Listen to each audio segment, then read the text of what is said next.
नमस्कार दोस्तों, स्वागत है आपका एमन जी के स्टडीज़ में। आज के वीडियो में हम लेकर आए हैं हिंदी के टॉप 20 क्वेश्चन आंसर जो सभी परीक्षाओं के लिए महत्वपूर्ण होंगे।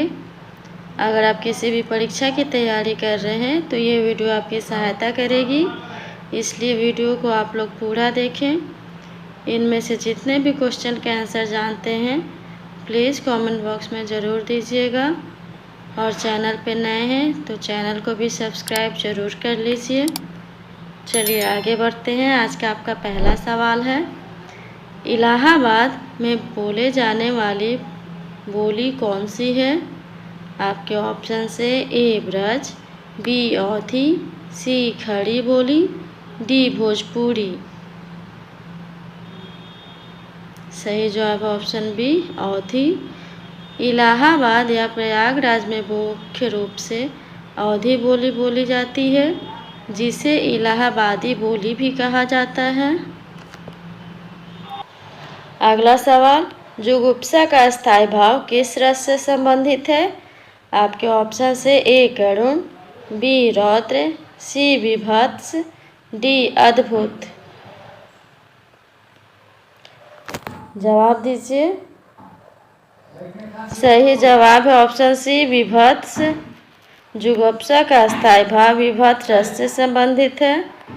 विभत्स रस घृणा या विकृति का भाव है, जो किसी घृणित वस्तु, व्यक्ति या स्थिति को देखकर मन में उत्पन्न होता है। अगला सवाल, किस छंद में 26 मात्राएं होती हैं तथा 14 और 12 पर यति होती है? आपके ऑप्शन से ए चौपाई, बी सोरठा, सी गीतिका, डी छप्पर। सही जवाब है ऑप्शन सी गीतिका। गीतिका छंद में 26 मात्राएं होती हैं और 14 से 12 पर यति होती है। यह एक मात्रिक छंद है जिसके प्रत्येक चरण में 26 मात्राएं होती हैं, जिनमें 14 और 12 मात्राओं पर यति यानी विराम होती है। अगला सवाल, काली घटा का घमंड घटा उपयुक्त पंक्ति में कौन सा अलंकार है? आपके ऑप्शन से ए यमक, बी उपमा, सी उत्प्रेक्षा, डी रूपक। जवाब दीजिए। सही जवाब है ऑप्शन ए यमक। काली घटा का घमंड घटा पंक्ति में यमक अलंकार है। इस पंक्ति में घटा शब्द 2 बार आया है, लेकिन दोनों बार इसके अर्थ अलग अलग हैं। पहली बार घटा का अर्थ है बादल, जबकि दूसरी बार घटा का अर्थ है कम होना या घटना। यमक अलंकार में एक ही शब्द का प्रयोग कई बार होता है और हर बार उसका अर्थ भिन्न होता है। अगला सवाल, खरबूजे को देखकर खरबूजा रंग बदलता है लोकोक्ति का क्या अर्थ है? आपके ऑप्शन से ए संगति का प्रभाव अवश्य पड़ता है, बी प्रयत्न ज़्यादा पर लाभ थोड़ा, सी कपटपूर्ण व्यवहार, डी किए का फल भोगना।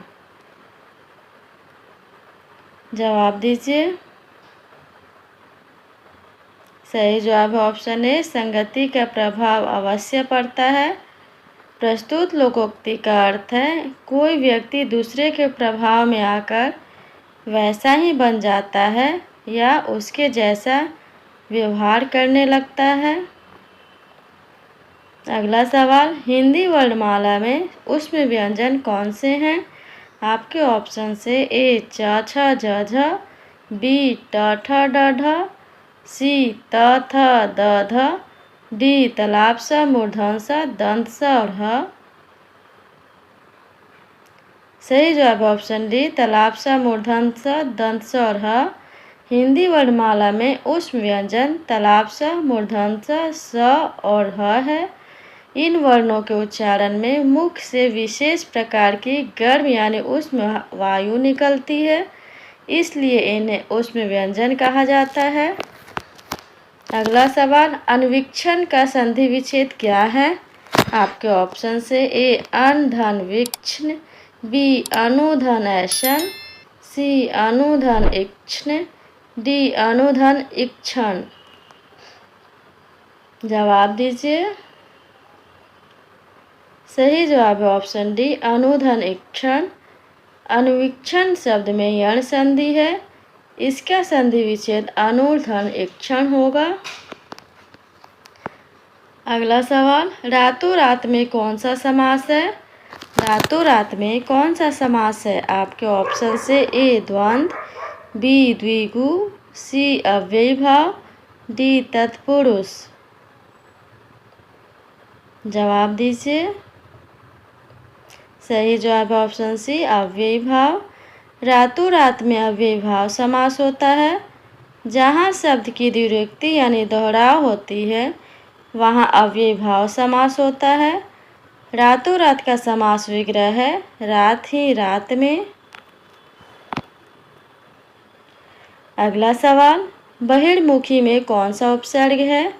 बहिर्मुखी में कौन सा उपसर्ग है? आपके ऑप्शन से ए बहि, बी बहिः, सी बहिर्, डी बहिष। सही जवाब है ऑप्शन सी बहिर्। बहिर्मुखी में बहिर् उपसर्ग है। अगला सवाल, कल्प वृक्ष का पर्यायवाची शब्द क्या है? आपके ऑप्शन से ए पारिजात, बी कल्पतरु, सी देववृक्ष, डी ये सभी। बताइए कल्प वृक्ष का पर्यायवाची क्या है? सही जवाब है ऑप्शन डी ये सभी। पारिजात, कल्पतरु और देववृक्ष ये सभी कल्प वृक्ष के पर्यायवाची हैं। अगला सवाल, वैमनस्य का विलोम शब्द क्या है? आपके ऑप्शन से ए विमनस्य, बी सौमनस्य, सी सुमनस्य, डी अवमनस्य। जवाब दीजिए। सही जवाब है ऑप्शन बी सौमनस्य। वैमनस्य का विलोम शब्द सौमनस्य है। वैमनस्य का अर्थ है मन मुटाव, रंजिश या खिन्नता, जबकि सौमनस्य का अर्थ है प्रसन्नता या आनंद। अगला सवाल, अभिराम अविराम शब्द युग्म का सही अर्थ क्या है? आपके ऑप्शन से ए सामर्थ्य उन्नति, बी प्रातःकाल सायंकाल, सी लगातार सुंदर, डी सुंदर लगातार।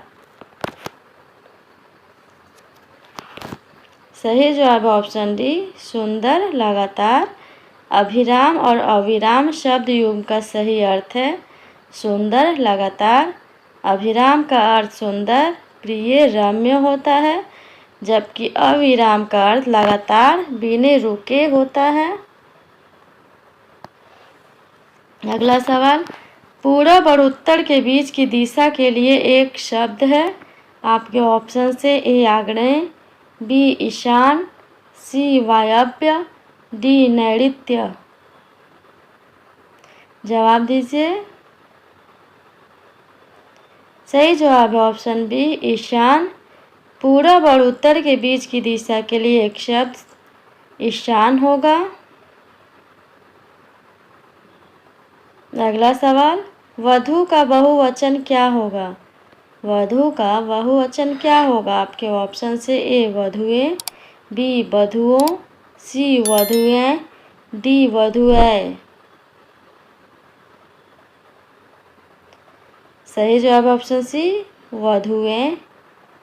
वधू का बहुवचन वधुएं होगा। अगला सवाल, कर्णट का संबंध किस भाषा परिवार से है? आपके ऑप्शन से ए आर्य भाषा परिवार, बी द्रविड़ भाषा परिवार, सी देव भाषा परिवार, डी भारोपीय भाषा परिवार। जवाब दीजिए। सही जवाब ऑप्शन बी द्रविड़ भाषा परिवार। कन्नड़ भाषा का संबंध द्रविड़ भाषा परिवार से है। यह भाषा भारत के कर्नाटक राज्य की आधिकारिक भाषा है। कन्नड़, तमिल, तेलुगु और मलयालम सहित द्रविड़ भाषाओं का एक समूह है। अगला सवाल, एक और अजगरही लखी एक और मृगराय में कौन सा रस है? आपके ऑप्शन से ए भयानक, बी करुण, सी शांत, डी भक्ति।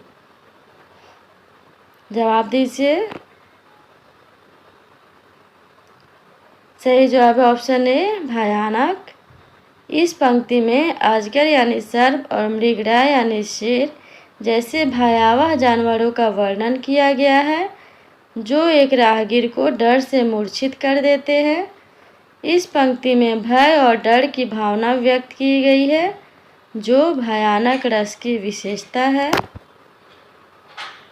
अगला सवाल, मक्षिका किसका तत्सम शब्द है? मक्षिका किसका तत्सम शब्द है? आपके ऑप्शन से ए मछली, बी मक्खी, सी मच्छर, डी मिट्टी। सही जवाब है ऑप्शन बी मक्खी। मक्षिका मक्खी का तत्सम शब्द है। अगला सवाल है, हथियाना कौन सी क्रिया है? हथियाना कौन सी क्रिया है? आपके ऑप्शन से ए प्रेरणार्थक, बी संयुक्त, सी अनुकरणात्मक, डी नाम धातु। बताइए हथियाना कौन सी क्रिया है? सही जवाब है ऑप्शन डी नाम धातु। हथियाना एक नाम धातु क्रिया है। यह क्रिया हाथ या संज्ञा शब्द से बनी है। संज्ञा सर्वनाम विशेषण आदि शब्दों के साथ प्रत्यय लगाकर बनाई जाने वाली क्रिया को नाम धातु क्रिया कहते हैं, जैसे बात से बतियाना, शर्म से शर्माना आदि। अगला सवाल, कबीर की भक्ति का स्वरूप क्या है? आपके ऑप्शन से ए शगुन, बी सूफी मतवादी, सी वैष्णव मतवादी, डी निर्गुण। बताइए कबीर की भक्ति का स्वरूप क्या है? सही जवाब है ऑप्शन डी निर्गुण। कबीर की भक्ति का स्वरूप निर्गुण भक्ति है जो बाहरी कर्मकांडों और दिखावे से परे आंतरिक प्रेम और समर्पण पर आधारित है। अगला सवाल, हिंदी की पहली कहानी लेखिका कौन है? हिंदी की पहली कहानी लेखिका कौन है?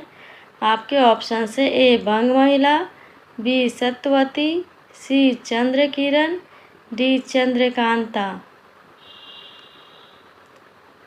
सही जवाब है ऑप्शन ए बंग महिला। हिंदी की पहली कहानी लेखिका बंग महिला यानी राजेंद्र बाला घोष हैं। उनकी प्रसिद्ध कहानी दुलाई वाली 1907 में सरस्वती पत्रिका में प्रकाशित हुई थी। आज के लिए इतना ही। अगर वीडियो अच्छे लगे हो तो वीडियो को लाइक और चैनल पे नए हैं तो चैनल को सब्सक्राइब ज़रूर कर लीजिए। धन्यवाद।